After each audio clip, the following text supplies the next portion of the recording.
in my house, and she was cleaning it covered with white diamonds. Sure. All right. I also got a note from Nate that Bill Whittington died in a plane crash. And who's Bill Whittington? Bill Whittington is he's of the Whittington brothers. With the car.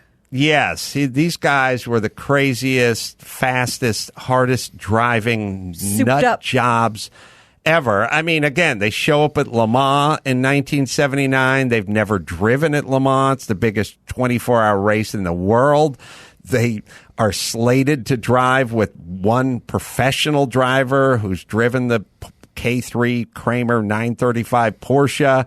The guy who runs the team explains to them they'll go after the professional driver takes his stint out there for 2 hours, and then come back in, and they'll do tires and fuel, and then you'll jump out, and the other guy will jump in. These guys are so nuts. They go, we're going first. And the guy who owns the car is like, you're not going first. You've never even driven this car. And this guy's a professional German. He's campaigned this car all over Europe. And then it's like, what if he gets in a crash? What if the car breaks? Like, well, then that's racing, and that's it. Yeah. The car's out. You're out. You don't race. And they're like, fuck that. How much for the car?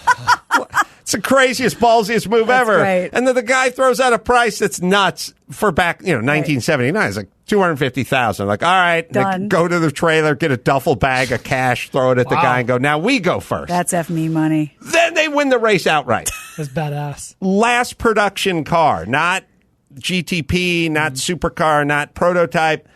Last production car of any car based on a 911, the 935 is a kind of production car. It's the last one to ever win that race outright. Insane. They win it outright. So, because that's by far not even close to the only crazy thing about these guys.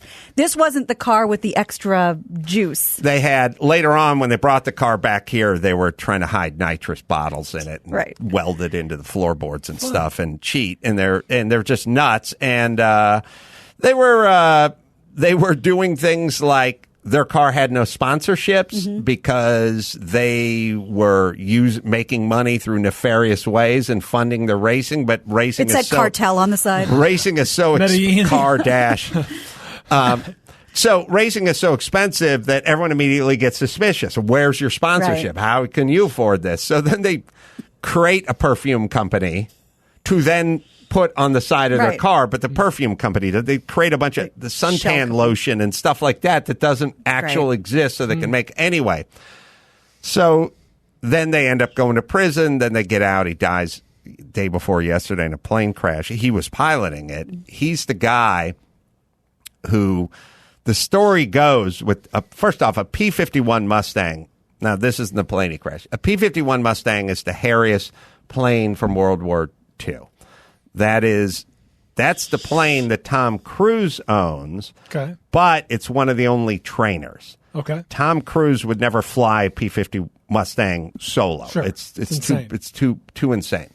But it's a very fast plane. It's a plane we put out at the end of World War II and hauled ass. It was like the fastest piston-driven plane of World War II. Anyway, he buys one, and he's going to race it in the Reno Air Races, which is the craziest event ever. It's racing with airplanes around pylons. They get 8 feet off the ground on a fucking airplane going 400 miles an hour. It's nuts. And then in Reno, tells some other guys that who are like flying back to Florida or something, or Texas. He goes, I'm going to fly the Mustang. I'm going to fly this crazy single seat World War II, 1940s vintage, whatever. Of course you are. I'll meet you in Florida or Texas, or he's going to meet these guys. I'm going to take the Mustang. And then he goes out to fly the Mustang back to Texas and hits a fog bank over the Gulf of Texas, and then has to ditch the plane into the Gulf of like full on ejector seat? No ejector seats in those planes. You just feathered them and just he glided it into the water, basically. Oh, Don, his brother, ditched a P-51, not Bill. Dude. Yeah, you do what's called, you flare it. They call it, like you come in on your glide slope. You come in on a glide slope, and the last second you just pull a little wheelie and set the rear end first, and see if you can kind kind of coast in. But I think what Tom Hardy did in Dunkirk. Right. That's the only thing the only reference I have. That's basically what he did. Then later on ends up in prison, and then but his brother Bill is the one, I guess, who died in the plane. Now, he was piloting, probably trying to do something crazy in the plane, if I know him. Not a military plane, just like a twin engine, whatever. But so now one of the Whittingtons is gone. I don't know if his brother Don is still around. I think he is. But it was a life fully lived. Yeah, it's also one of those things where you do all these crazy races, you do all these crazy airplane things, you run with all these crazy gun-toting guys, you end up in prison for a long time, and then at the very end, you just die in a plane crash. Yeah. Kind of appropriate. Yeah, kind of appropriate. The other thing I wanted to